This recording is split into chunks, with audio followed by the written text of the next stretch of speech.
Yo, what's up, Rick? How you doing, man? I am chilling, man. What's going on? Chilling, man. Are you feeling epic and legendary today? Not so much, but this show is. Ah, always. We are always legendary. That's the goal. So, being that we're on that topic, and today's episode is about epic legends, movies that fall under that category. Let's get this started. Media chop up starts now.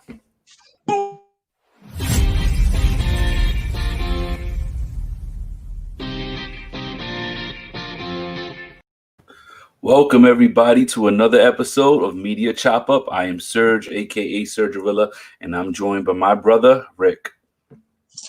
What is going on, everybody? Welcome to episode 14, man. 14 episodes in. Isn't that dope? It's dope, man. Time is flying, man, and topics are flying. A lot of things are happening. I'm enjoying it. How about you? Yeah. I'm enjoying the ride, man. Enjoying the ride. Wish I could do more. Wish I could do more. But, slowly but surely we'll get there. One episode at a time, brother. There's so much to talk about, so much to share, so much happening. We're trying to give you a little bit of everything, Yeah. So we got big shoes to fill, but it's okay. Now we're going to make a new size. They're going to have to fill our shoes. Oh, absolutely. Yeah. Listen, I dare you to be great. How about that? Absolutely. I love it. That's how we should all we should all follow that motto. 2021, baby. Especially since today's episode is Epic Legends. It's about leaders that inspire you. It's about movies that about greatness. It's about facing a huge task, and even though you're the little man, you're not daunted by that task. It's about inspiring your men and finding deep down what you truly need and fight for, because if you don't fight for it, someone's going to take it. Yep. Survival, breaking boundaries. Absolutely. So there's so many movies that fall under this category. And from doing research, man, I've learned some, I've noticed a lot of things I never noticed before as I did more of this research. But I'm gonna get this started with my first choice. So my first choice that falls under this category would be Gladiator. And let me pull that up there. One of my favorite movies, man. I love Gladiator with Russell Crowe. Mm-hmm. You a fan? Of course. Yeah, epic scenes in that movie. Epic scenes. Him fighting in the arena. Against they threw in lions at him. Joaquin Phoenix is in that. Great movie. There's a lot of things I learned about it. Is there anything that sticks out in your mind from remembering it? I'm not too sure. I think he was he wasn't necessarily, he was thrown into that position, right? He got stuff taken from him. Like he used to be part of the kingship there or something. I don't remember exactly. Yeah, there's a lot of these movies that are kind of similar. But yeah, he basically was a loyal soldier, and he was loyal and he loved his family, and his wife was murdered, and his kids, and it was taken away from him, and it's kind of like almost like a Denzel flick where everything was taken from him. You're gonna get hell to pay. Well, he was actually taken and turned into a slave, and he was forced to fight for his freedom in the arena. Old gladiator fashion. Yeah. So you had to earn your freedom, and he was about surviving, but he's more about getting vengeance. He didn't care about anything else because everything that he cared for was taken away from him, And some good speeches in that. It shows him in the beginning when he was leading his army, and the speech that he gave. In fact, I wanted to share a little bit of it for you. In fact, I'll get back to that. Let's start off with some info that I got from it. So the whole movie of Gladiator was directed by Ridley Scott, and Ridley Scott decided to do this movie because he saw this painting that inspired him. Damn, did I upload that picture? Let me see. If not, I should have it on here. Hold on, give me a second. I'll pull that up. Here we go. Yeah, right here. All right. So I think that's pretty cool. It's a painting by Jean Leon Jerome, 1872 painting called Police Verso, right? And this is it right here. So this painting he saw and he was inspired by it, and he said, "Hey, I can make a great movie, with this, So that's what inspired him to do the movie. So Gladiator wouldn't have been created in this fashion without him being inspired. So that's pretty interesting right there. Right? Right. I like that. Also, get into a little character stuff. Do you know, obviously Joaquin Phoenix was the bad guy in this movie, and he did a great job, right? Originally they wanted, do you know who they wanted instead of Joaquin Phoenix? No, unaware. Oh, wrong. Jude Law. Can you see that? Can you see that happening? I could. Cause Jude Law he's a damn good actor too, but he is. You know, they're very similar. I think he could have. Yeah. But when I see Joaquin Phoenix, I think he has a level of crazy. Yeah. That basically fit that role. He seemed like an asshole. He was, obviously he was all absorbed by power, and you could, he got whatever he wanted, and it's pretty, it's pretty crazy those times where it was about entertaining everybody, right? And basically your people loved you for it, so they loved him for finding people to freaking basically get slayed, and it was violent, man. It was violent inside there, pretty crazy. Yeah. So we got a comment over here. Oh, so pretty cool. Also the character of Lucia was actually supposed to be. It was Connie Nielsen had that role, and you'll never guess who tried out for it. Lucia. Which one's the character Lucia in the movie? Lucia was that his wife? I think it might have been his wife. You just sound like you was auto-tuned. That Lucia was. All right, cool. Who was it? Who would have got it? It's one of your wife's favorite people of all time. Not J-Lo. Don't say that. Jennifer Lopez, brother. Yeah. The only thing Greek or gladiator-ish about J-Lo are the shoes that she's wearing. Those things. Other than that, she should not. She would have ruined that movie for me, bro. Like such a serious movie, and then you have a Puerto Rican chick like trying to play like she's from Rome. Yeah, I mean, she's not a terrible actress. But I don't think she has that kind of range. She doesn't, bro. She doesn't. But and I don't want this to be a session of just bashing her, But right. In all honesty, please stay away from these movies. Please don't even try. That's my opinion. Yeah. But back to the speech. So I'm gonna share a speech of his. Let me cue it up. Bang bang bang. Hold on.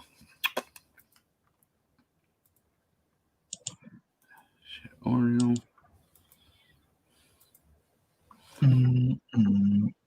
All right, let's see what we got here. Bang. Why doesn't the hero reveal himself and tell us what he really? You do have a name. My name is Gladiator. How dare you show your back to me? Slave! You will remove your helmet and tell me your name.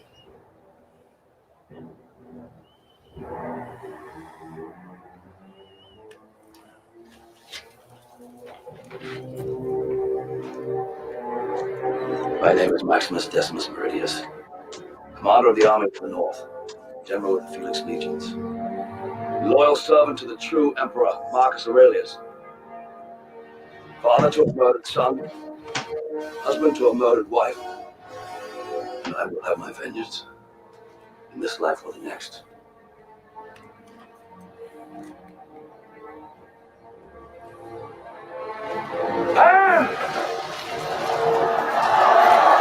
We'll end that there.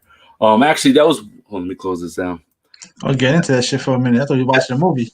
That was wasn't the exact scene I wanted to cue up. There was two scenes I wanted to cue up. So that one was a great scene, and obviously he pulls it off. And there's a funny little story around that, how he pulled it off, with those lines. But he, it was a great scene, very passionate, and that was exactly what he was waiting for. He's waiting for that moment where he can confront him and basically, let him know. But he was like, he had a mask on. He didn't want to be recognized, being that he was one of his soldiers from back, that fought with him.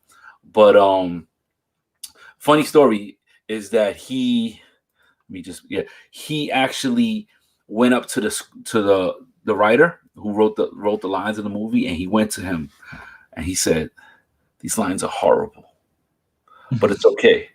This is Russell Crowe. He goes, "It's okay. I'm the best ever, and I can pull it off." No, he said that. That's crazy. He did, and he pulled it off. So listen, during that time, there wasn't a lot of Russell Crowe, right? That was like his real big movie coming on the map, that I remember.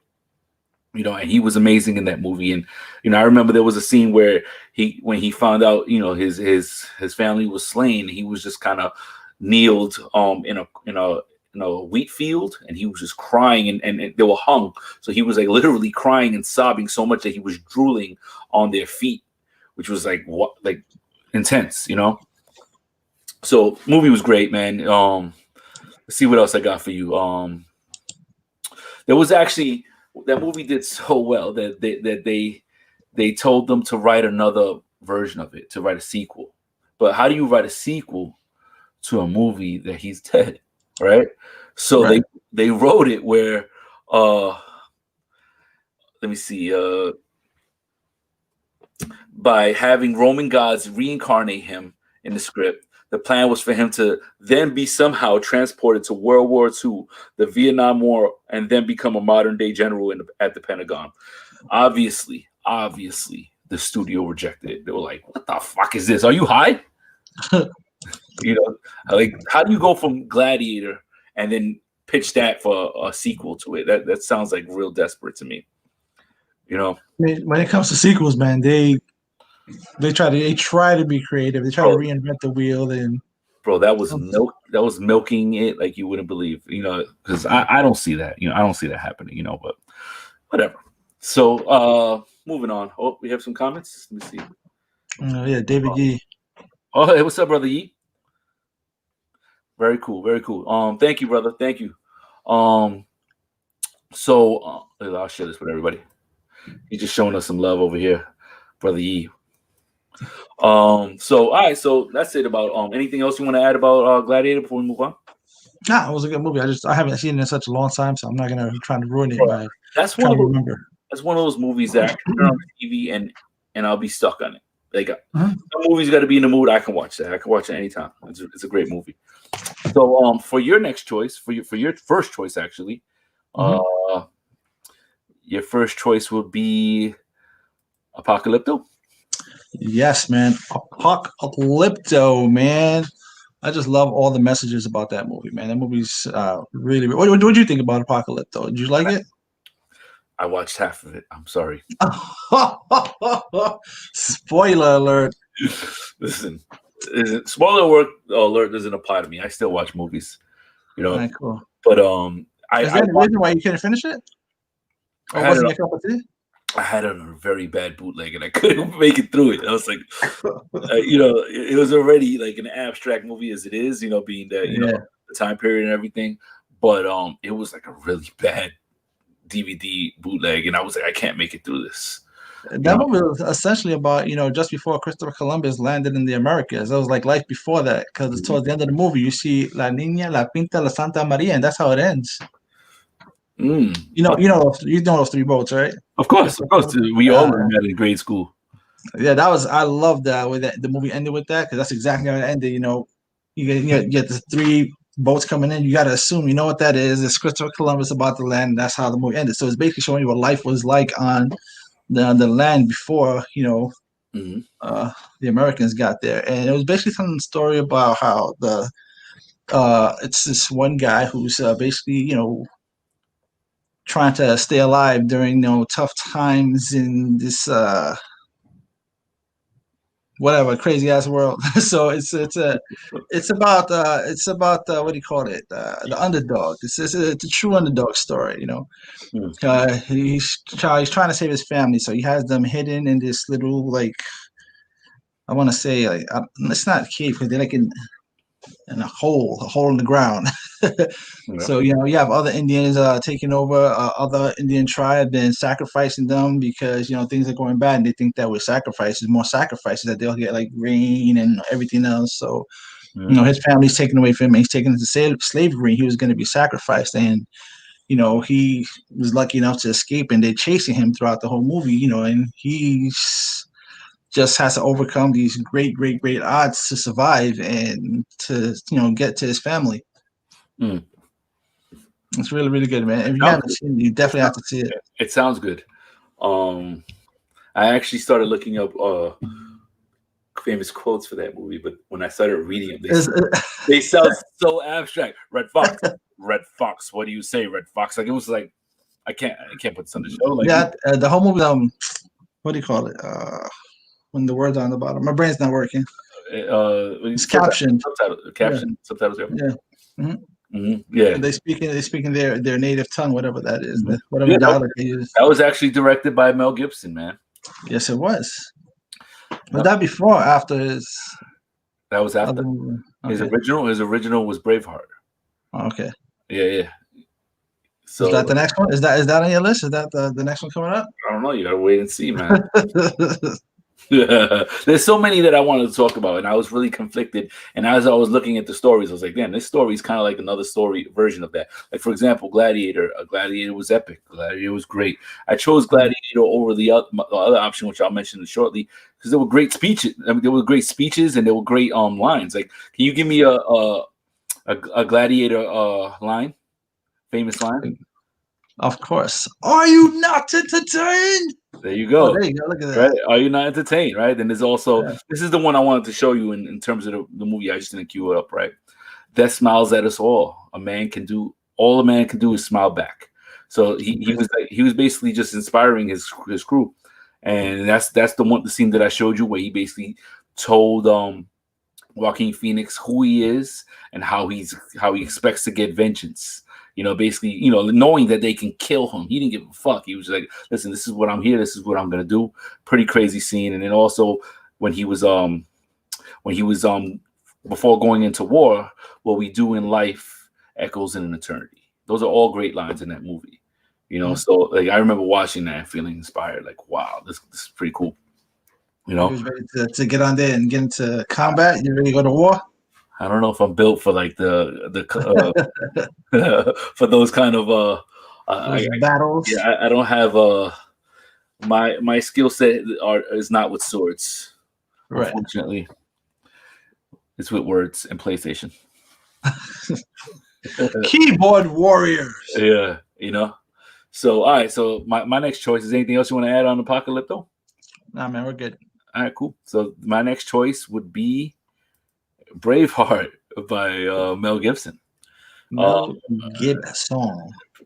Gibson was really, really hot, man, when he finished Mad Max. Everybody wanted him.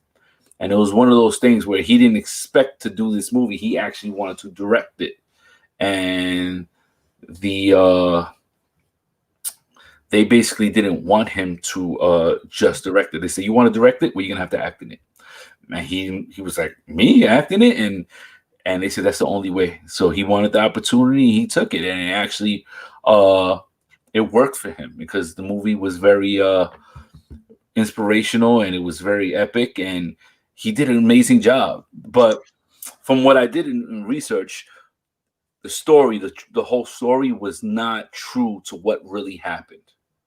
And Mel Gibson spoke on that. He goes, listen, my job is not to mirror exactly everything that's in the books. My job is to entertain. So that's what he did.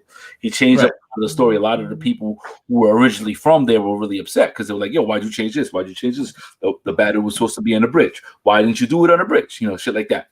So, but he tried to keep it true to its roots as well. So, Mel Gibson said that a lot of the war scenes were actually influenced from his battle scenes on Mad Max. So, oh, wow. Yeah. So he says he admits that he borrowed the cinematic techniques for most of the violent shots in the movie, like shooting at different speeds or using jump cuts to emphasize the violence. From his Mad Max director, George Miller, he also admittedly borrowed ideas and techniques for more atmospheric shots from director Peter Weir. So pretty cool. Listen, at the end of the day, man, he's not just an actor. He's a director. He's involved in a lot of things, and it's pretty cool to see him early in his career wanting to take that big step into directing, to have the opportunity, because not everybody has that, So see what else we got here. Yeah, Mel Gibson felt like he was too old to play William Wallace, but Really? yeah, but Paramount Pictures was like, nope, we will only fund the movie if you play William Wallace. So, I mean, it was they were right on because he did a great job, you know. Let me see. Mel Gibson brought in actual members of the Wallace clan as extras for the movie. That is dope. That's pretty dope, man. That's pretty amazing. You know, there's a subtle reference in the film's most famous speech. William Wallace's famous freedom speech was heavily inspired by King Henry's St. Crispin's Day speech from the Shakespeare play Henry V. Right? So I queued it up. Let me show you that speech. I love that speech. Do you remember it? No. So in this scene, you know, basically the premise of the story is this: like, you know, he lives in Scotland,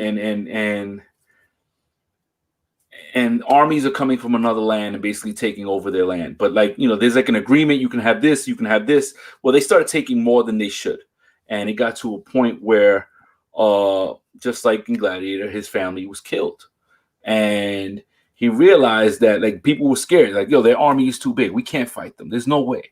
So that's why they did that, because they knew that they can get away with that.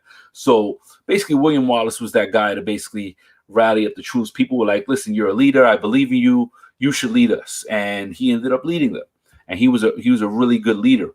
So in this scene, he has his guys lined up and their armies lined up. And they have a huge army with arrows and horsemen, and they're definitely outnumbered. So they had to out strategize their opponent, which he did. So in this scene, his guys, even though they're lined up, they're literally ready to turn around and bounce like that. Fuck this. We can, you know, we're gonna die. You know, we're you know, let's leave. You know, and this speech is pretty memorable. So I'm gonna share that with you. Let me cue this up.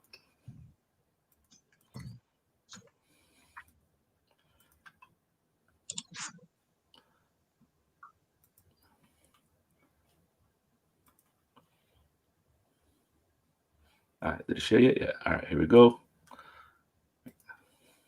The Almighty says this must be a fashionable fight. It's drawn the finest people. Where is thy salute for presenting yourselves on this battlefield? I give you thanks. This is our army. To join it, you give homage. I give homage to Scotland. And if this is your army, why does it go? We didn't come here to fight for them. Oh! The English are too many!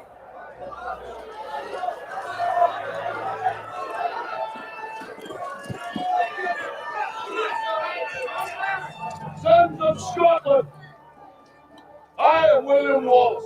William Wallace is 7 feet tall. Yes, I've heard. Kills men by the hundred. And if he were here, he'd consume the English with fireballs from his eyes and bolts of lightning from his ass. I am William Wallace. And I see a whole army of my countrymen here in defiance of tyranny. You've come to fight as free men. And free men you are. What will you do without freedom? Will you fight? Against that? No! We will run! And we will live. Alright? Fight and you may die. Run and you'll live. At least a while. And dying in your beds many years from now, would you be willing to trade all the days from this day to that for one chance, just one chance, to come back here and tell our enemies that they may take our lives, but they'll never take our freedom?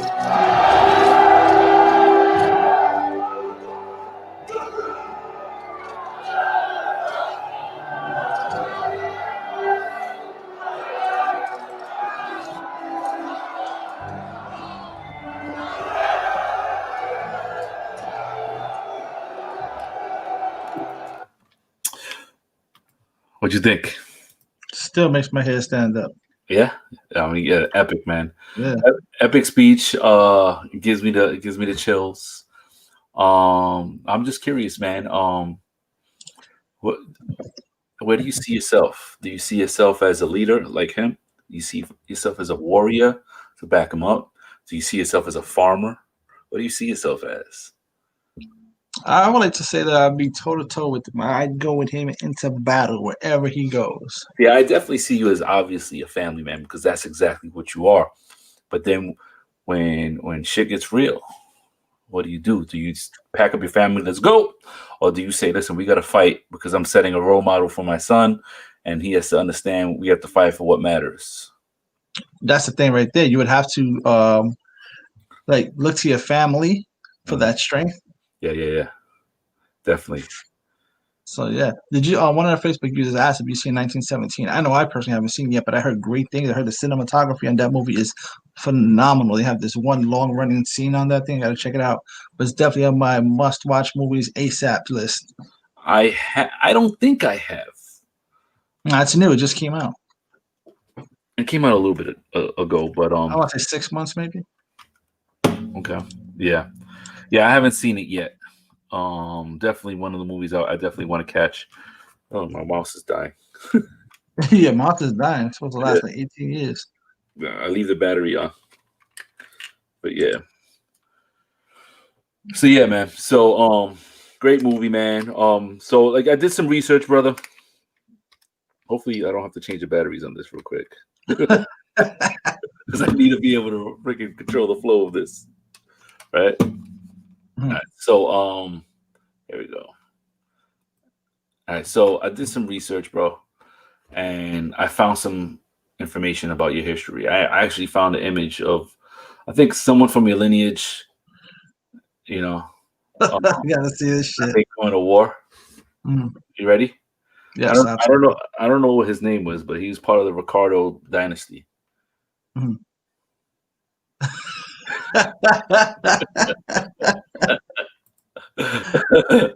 looks like a warrior for sure, bro. I knew you were a warrior, bro. Like you backed up the women, yo. You had the right fight. I understand why you were backing them up. You know. Hey man, I don't know if you can go toe to toe with the Amazon, brother. Don't sleep. I didn't say you should go. I said you backing them up. and fortunately, they took care of everyone before they even got to you, so you just look good. That's all right, though. At least I got to hang out with them. He got to wear the headband. Right? That's it. Who knows where that headband's been, though? Listen, I can fantasize. Yeah, you can smell it all you want, bro. You thick. Let me see what else. So the face paint for Braveheart, right? I'll pull it up real quick. I'm gonna have to change this in a minute. Yeah, man. Right. The face paint was actually called Woad. If somebody wants to see the image again. Oh, they want to see the image again? All right. Boom, freedom. They can't take away. They can take our lives, but they can't take our ice cream sandwiches. That image almost got stuck on the screen because of my mouse. Oh yeah, fantastic. That would have been our new logo. Yeah. But the face paint that he had, where he had his face blue, that was called Woad, WOAD. And originally he wanted a cross on his face. And, the blue. Bro, they're really serious with this. So the blue paint was actually never used for that time period. It was used for wars way before that. They made it very clear for that. But there was like a makeup artist that was like, listen, I understand you want to cross. I think let's meet in the middle. Let's do it this way. And she ended up winning an award for it, for the way she did the makeup on his face. Go figure. I didn't know they gave out awards for that, For everything. Yeah, definitely, right? So actually Braveheart was actually not the name of William Wallace, his nickname. That nickname was actually Robert the Bruce, the King of Scots. Right. That was his nickname. but it didn't. You know, they liked it, so they used it for William Wallace. Also, a lot of the battle scenes, and I don't know if you can attribute this to this being his first directorial debut. A lot of battle scenes had to be refilmed because extras were visibly wearing watches and sunglasses. Are you serious? Yes. Listen, I watched that movie so many times. I found so many funny things in the background. There's a point where he defeats the army. He's standing. He puts his sword in the ground. He's just looking heroic, and you look behind him, and there's these guys like, man, they're just hitting each other. Like, bro, the war. Yeah, I watched it so many times. So like, but I've never paid attention to like watches or sunglasses. But listen. There's directors that are very serious about that, about leaving all that shit behind. Like, I don't want to see that shit anywhere in your set. You know, if your phone goes up, like there's directors that literally nail your phone to the wall if it rings during you know, while they're working. You know, but pretty crazy. Oh, someone said, I just read this. Looking like Marlon Wayans and Wonder Woman had a baby. Epic. Epic. Very nice. Very nice on that note. Yo, you got the beard for it, bro. The beard for like back then, you know. But yeah, also obviously Mel Gibson was absolutely feeling himself at that time. Very good looking guy, very, very, very successful. He's directing, and he was actually quite a prankster. So he used to on set, he used to repeatedly flash actress Sophia Marceau to lighten the mood. And meanwhile, if you do that now, it's like sexual harassment. But so what he would do is he would show his whole front to her, and she was like, ha ha ha ha. But then the truth of the matter is, like, he ended up getting in trouble for that later. Really? Yeah. I mean, not his junk. Huh? He should show his junk. Yeah, she wanted his junk though, so I guess it wasn't a big deal back then. Back then, it was funny. But he also, think about it, in that movie, there was a scene where he wasn't going to partake in it, but then they told him, like, listen, you should. So there's a scene where they're wearing kilts and they moon. Yeah, they moon everybody. Yeah. Well, he wasn't originally supposed to be in that scene, but then they talked to him and they said, listen, you should be there with your men, you know. So he was like, all right, funny. So I guess he was feeling real airy, and he was just like, hey, look at this. I forgot about this part. Yeah. How you like this? You know? Mm-hmm. Let me see. Do I have any quotes here? Oh, so I have a couple quotes I wrote here. There's a difference between us. You think the people of this country exist to provide you with a position. I think your position exists to provide those people with freedom. And I go to make sure that they have it. William Wallace. William Wallace. And then the other quote was the one that I showed you. Fight and you may die, run and you'll live, but at least a while.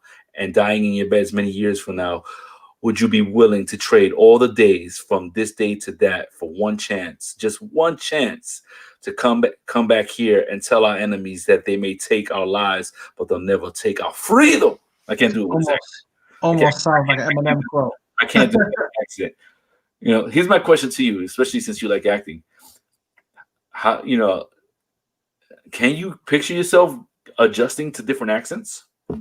Accent, I mean, that's a craft in and of itself, man. That's something you got to really put time in. Like, it's not something I want to get into right now. Not at this stage in the game. It's hard.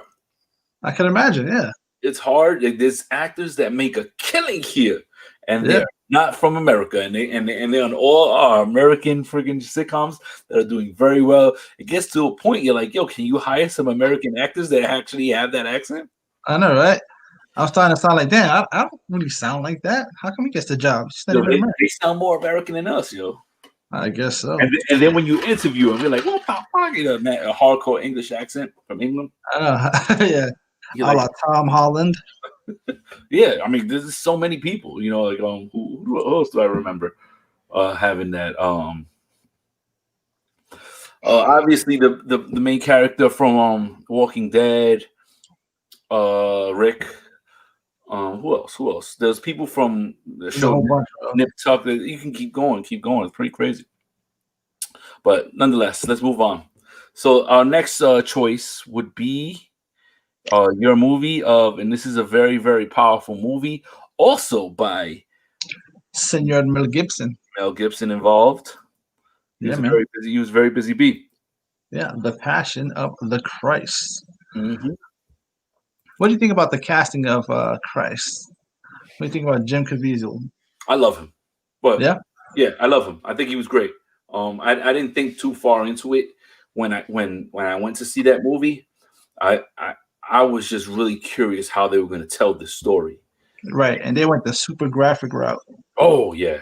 Oh my God, that was so strong Man, and powerful, and obviously, it's the story of Christ, the Passion of Christ, they were ripping out chunks of skin from his back with the whips. Oof. bro. Crazy. I remember like just watching it, the movie, like oh, but listen, I was surprised Mel Gibson got involved in this project, but he's It was smart, man. That thing made so much money. I think that's where the bulk of his wealth came from. he's a religious person. He's a religious person, and his passion comes from there. I don't think it was one of those things I can make a shitload of money with telling this story, because this is a very taboo thing, man. If you're not true to the story, if you divert or whatever, you mistell something, you're going to be criticized for it. You're going to be ostracized for it, because this is very, very sensitive and dear to, a big part of the planet. Did you see that movie in the theater? Yep, I did. Did you notice there were no commercials? No, I didn't. Yeah, it went straight to the movie. There was no trailers for no other movies. There was nothing else. There was nothing. It was just the movie just started. You want to know what? Why? He had no sponsorships, no nothing. That movie came directly out of his own pocket. Every cent, every dime. I did hear that. I forgot all about that. Wow. And I didn't notice that. Yeah. Interesting. Okay. So, yes, that movie just started. You was like, oh, what happens to the trailers? Just go right into the movie. The trailers is your opportunity to get straight for everything you need before the movie. I mean, you get your popcorn ready, your drinks, your snacks. Yeah, use the bathroom, whatever. Mm-hmm. But yeah, man. Had to get batteries for my mouse. That's okay, man. You plug that mouse in. You do that, tough guy. Okay. So yeah, okay. So tell me more about it, man. I mean, I think the movie is self-explanatory, except for the part that it's like extremely graphic. It tells you his walk. It tells you. They talk about the Judas kiss. I mean, it's basically straight out of the Bible. You can't. There's nothing to tell. If you don't know about it, go read the Bible. Long read, but yeah, definitely. Yeah. Well, that specific read is very specific. So. Okay, so it definitely falls under the category of epic and legendary. It's like the epicest and legendariest. You got to create words for it. Yeah, definitely. You don't get a more epic legend than Jesus, right? You told me that. I was like, wow. Oh, okay, you're going there with this. Okay, this is taking it kind of literal. Yeah, he is epic and he is legendary. Yeah, they borrow his story for almost every epic movie in the history of movies. You got The Matrix is basically his story. The chosen one to save the world, right? Same thing with Star Wars that I just found out. I was watching the fourth installment. Mm-hmm. Anakin Skywalker was the Immaculate Conception. Where did they get that idea from? I'm just curious. That's a very interesting point. I don't think many people even consider that point. When seeing these movies, that's a very interesting point on that. Oh, my aunt, she said that movie was intense. I mesmerized and just broke down crying, as many people in the theater as there were. I heard people crying. I heard people crying. It was a very, very emotional and very, very tough scene to watch, and that's exactly what he wanted to portray on the screen. He wanted to portray exactly that. And man, that was a while ago. When did that come out? I gotta look that up. I'll tell you right now. The Passion of the Christ. We're talking 2004. Okay. Yeah, and it's crazy. Like I said, he set the blueprint for like the most epic superhero movie. Even Superman is basically essentially the story of Jesus. A chosen one with superpowers that can do crazy things to save what? The world. Yeah. Definitely, man. Powerful movie. If you haven't watched it, find time to watch it. All right. Anything else you want to add? No, man, short and sweet, man. It's really, really good. It's good stuff. Fresh. All right. So my next choice would be an epic and legendary movie that it's called 300. Oh, you went with 300. Nice. 300, bro. I was so conflicted in many ways. Just to add to it, so I did Gladiator first. I'm doing 300 now. Very similar stories. I actually wanted to do the series of Spartacus. That series was great. It was on Showtime. Very powerful. Unfortunately, after the first season, the main actor who played Spartacus died. I remember. He died from cancer, and I remember thinking to myself, I don't know if I can go to another season of this without him.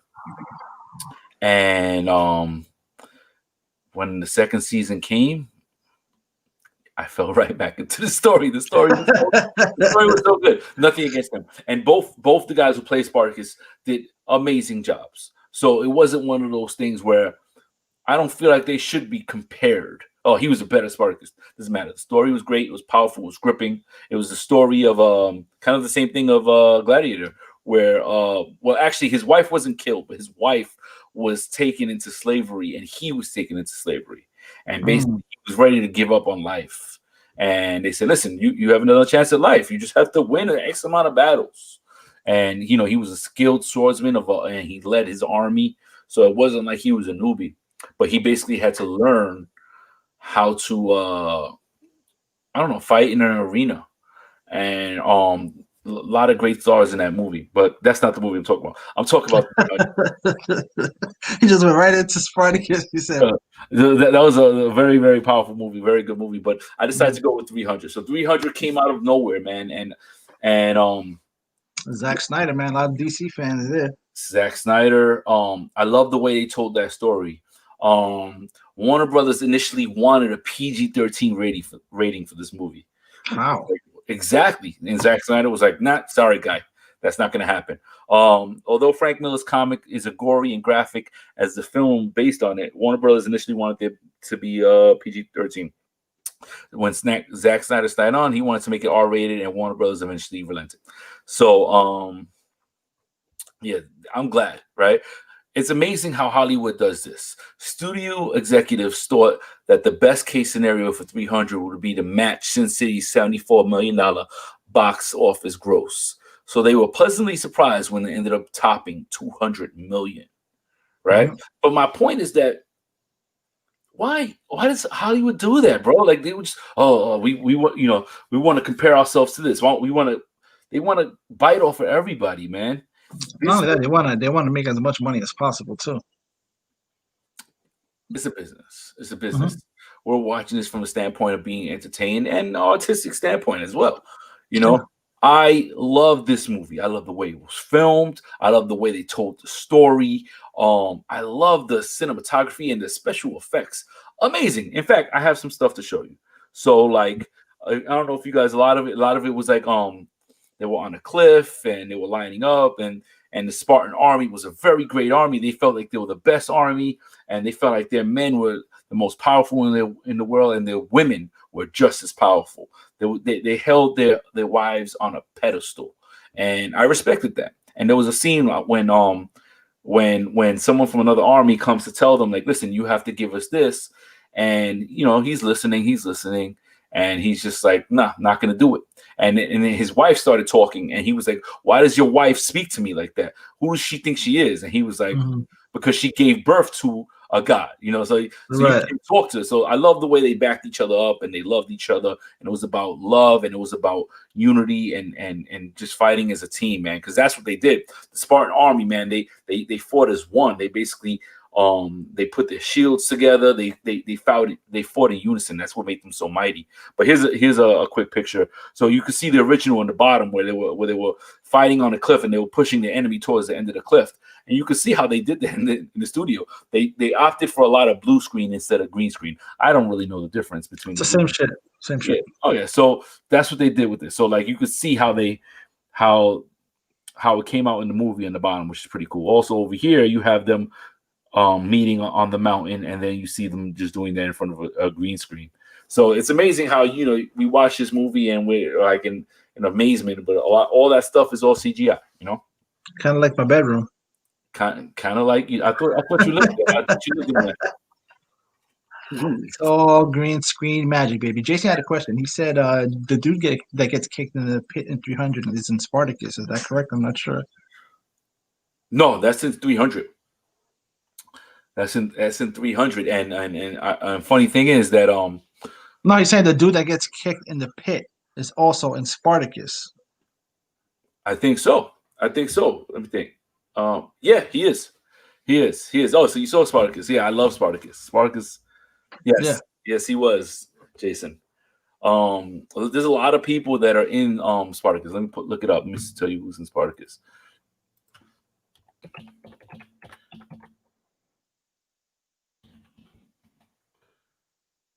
Let's see. Yeah, so you have I don't know, Manu Bennett, Dan. I can't even pronounce these guys.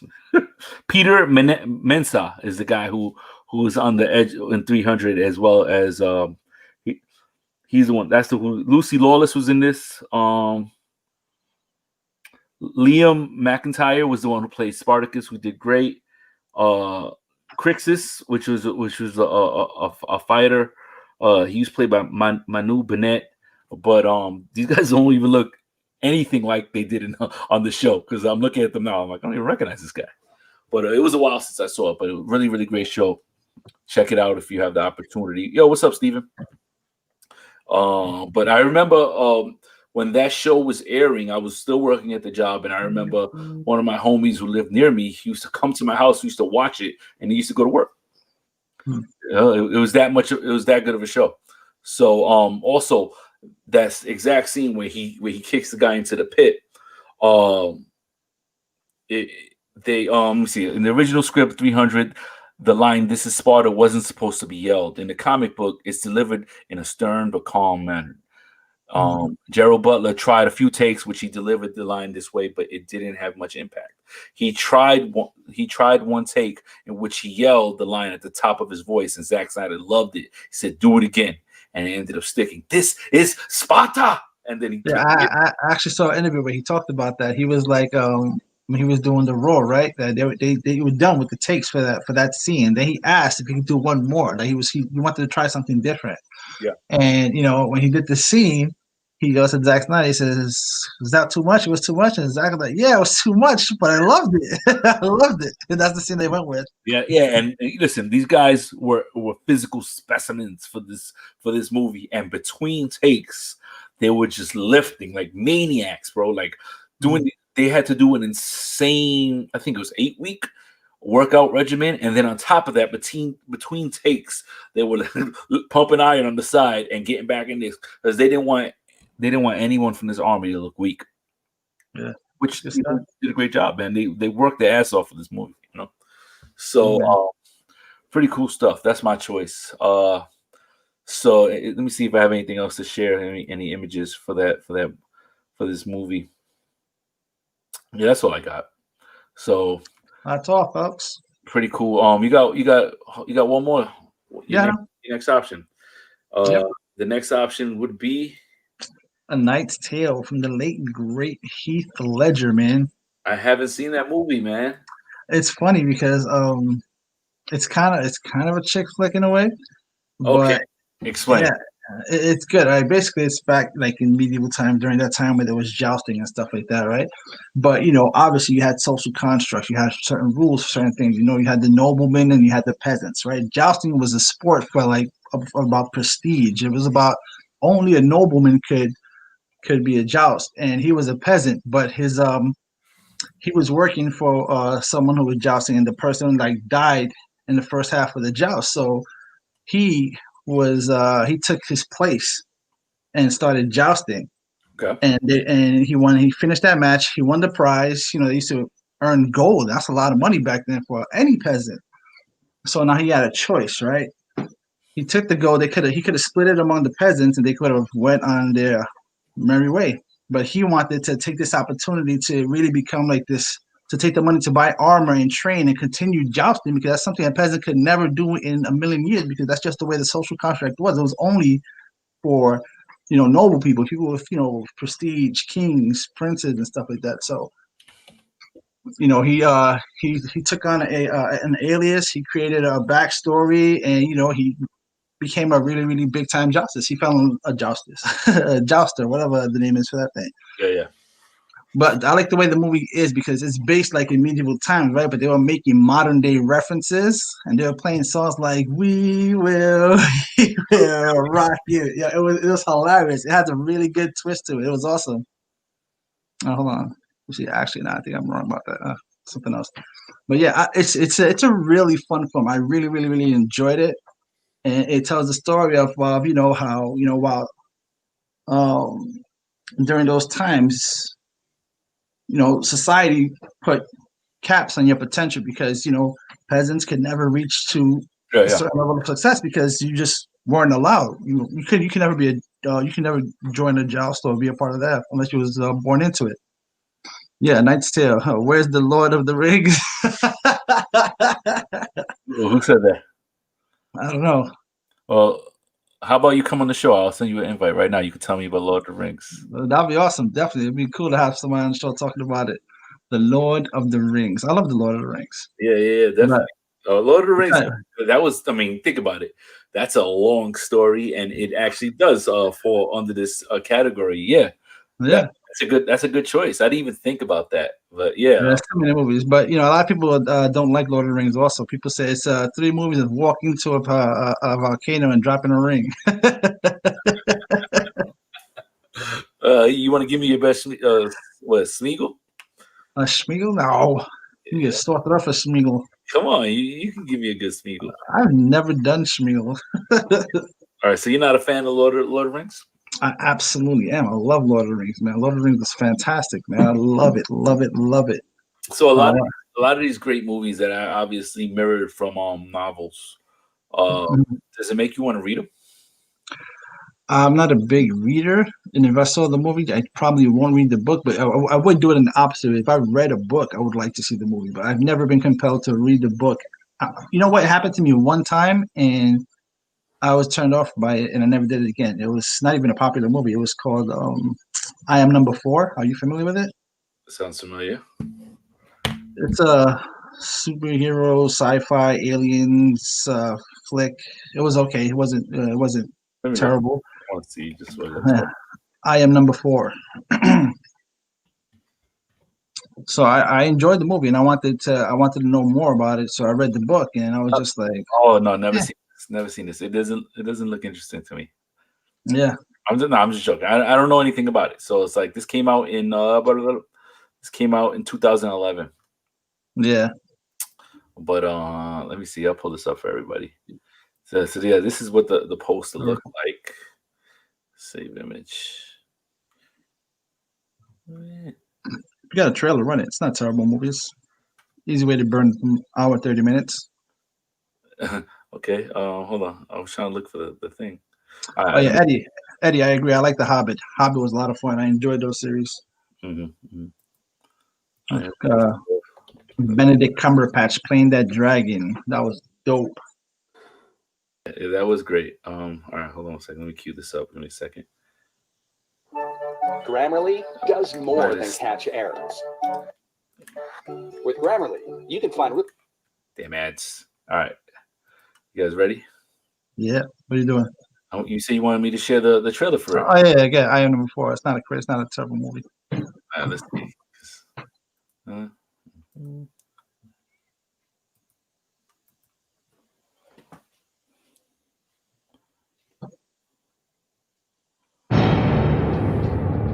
There were 9 of us who escaped. Number 1 was killed in Malaysia. Number 2 was murdered in England. Number 3 was hunted down in Kenya. You can only be killed in sequence. What number am I? I do remember 7, this. 5.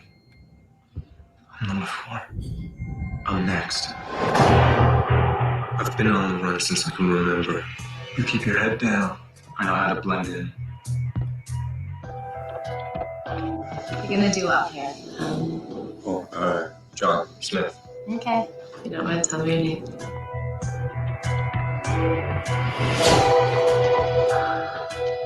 What's this? Seems like you want to run away. That is kind of private, actually. I've been to a lot of places.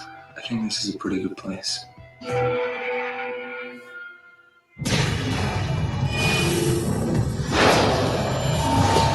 You were given these powers for a reason. As you focus, you're going to learn to control them. They're here. Where is the boy? Where's the hell? I'm not going to let anyone hurt you. I'm not leaving.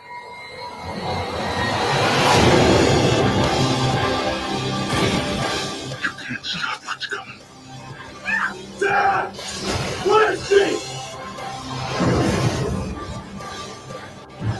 You have no idea how many have made sacrifices so you could live. If they kill you, we are all gonna die. Who are you? Number 6. You're more powerful together. You have no idea what I'm capable of.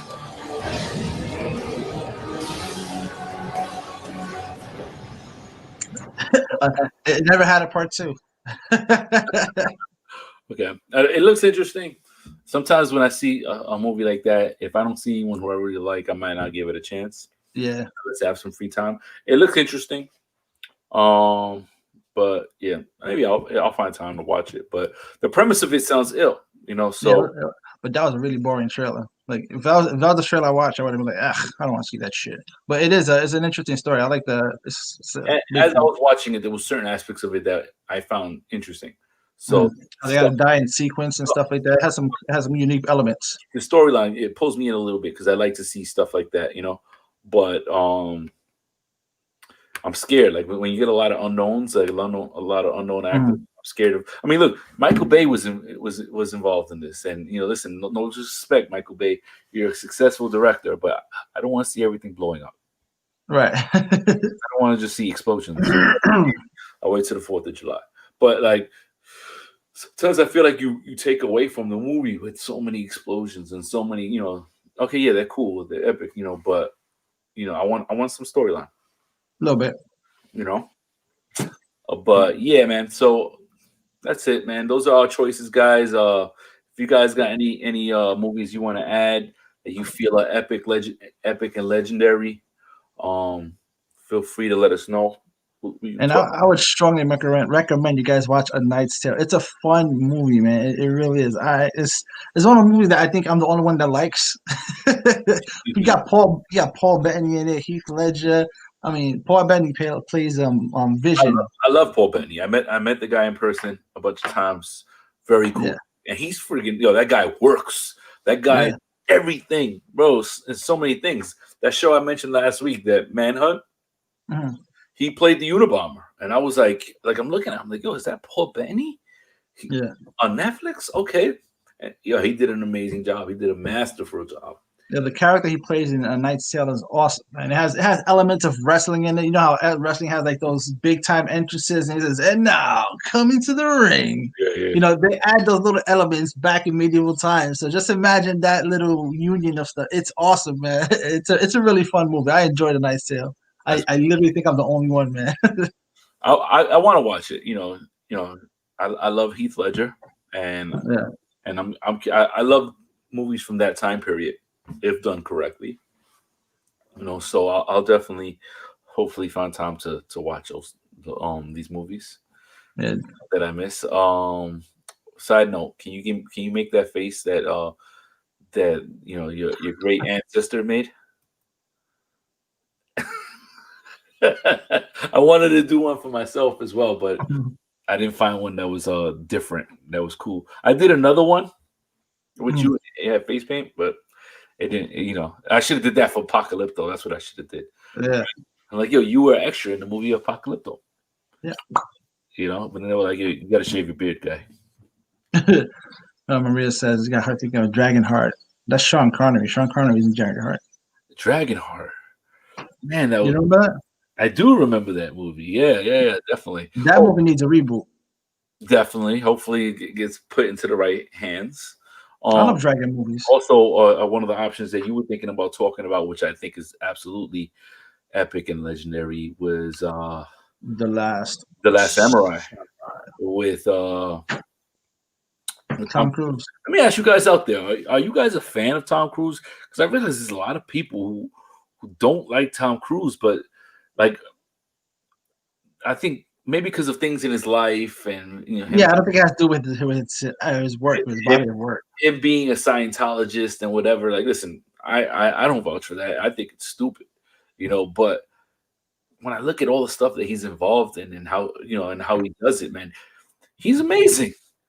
He's amazing. He does his own stunts. He acts in all these different things. He brings in the box office. He's an action star in his own right. I don't like Cruise, but I like a lot of the movies. See, so some people aren't able to turn that on and off. Right. They just read about them in the newspaper and the ads, and I don't like them, and then they don't want to support them. But Last Samurai is badass, man. Great movie. He ended up coming, having a position and completely being an Americanized soldier and going over there and truly appreciating their way of life and their way of honor. And it was pretty cool, man. I mean, that movie, I enjoyed that movie. Yeah, that was good. I enjoyed it. I just didn't feel like doing the homework. that definitely needs a rewatch. I watched it once. Bro, I had some quotes for you and everything. Throw them on here. Let's do it. Nah, I deleted them. That's okay. He said, I deleted them. I deleted them. I had to make room. Yeah. But all right. If nothing else, guys, man, always, man, we enjoy doing this stuff, doing this research, coming up with stuff for you guys. I just felt like putting out something that gets me excited, and a lot of these movies definitely get your pulse racing and everything, and you definitely start feeling inspired with these speeches, and I think it's a cool thing. I remember I played football for a good portion of my younger life, and a very passionate person, very passionate, very physical on the football field. I let it all lay out, and I'm a leader, so I remember giving this passionate speech, bro, and I get passionate, and I want to get my guys up. Get up. We're playing a bunch of guys. Let's leave it all on the field. And I remember one of my huge linemen, like after I broke it up, he was like, I literally heard him as I was walking away from the break. He was like, "Serge is a maniac." And I just started laughing. He was telling my old guy that. He was like, "Yo, Serge is a maniac. I can't co-sign." He's not. His character wasn't one to like kind of be verbal. He was just a big dude, and that's how he was on the field. Me, I was everything. I would hit you. I would let you know I was there. I was getting in your ear. That verbal jujitsu. I was doing all that stuff, But I mentioned that because I see the Mel Gibson speech and the Russell Crowe speech, and I feel like those moments are the moments where you're trying to build up everyone around you. Guys, we got to do this. If not for yourselves, do it for us, for everybody, and take it from there, man. So one day I'll have a moment like that. I love speeches, man. Powerful speeches. Like if it's a really good speech, my hairs will stand up and my eyes get glassy. I absolutely think you have it in you. I just think you're just waiting to win the lotto to give that speech. Aren't we all though? You're gonna go to work and you're gonna be like, "What radio do you have?" Fuck you. You're too nice to do that, but like I could be, hey guys, follow me. You're gonna give that Jerry Maguire speech where he's like, "Who's coming with me? Who's coming with me?" Everyone's gonna be like, "I don't watch the $2,000 right now if you come with me." Sir, use the bathroom. But yeah, man. All right, guys. So thank you. I'll put our info up again. Please support us on YouTube and Facebook and Instagram. We're on all those mediums. We show live on Facebook and YouTube. Also keep in mind the stuff that you've seen today, the trailers and stuff like that. That's all added goodies that is exclusive to our group on Facebook, Inside Great Facebook, and on Facebook. Once it goes onto YouTube, they edit that out. So if you're watching it and then you go, hey, watch this trailer, and then it just cuts, it's because YouTube has certain restrictions. So it pays to be part of our group. You know, it pays. It pays to watch us live. That's more like it. It pays to watch us live, and it pays to be our friend. Double meaning. But guys, always remember, do what you love. And love what you do, man. Peace out. Man. Yo, be epic in every way possible. Peace out, guys. Love you. Respect. Yeah, man.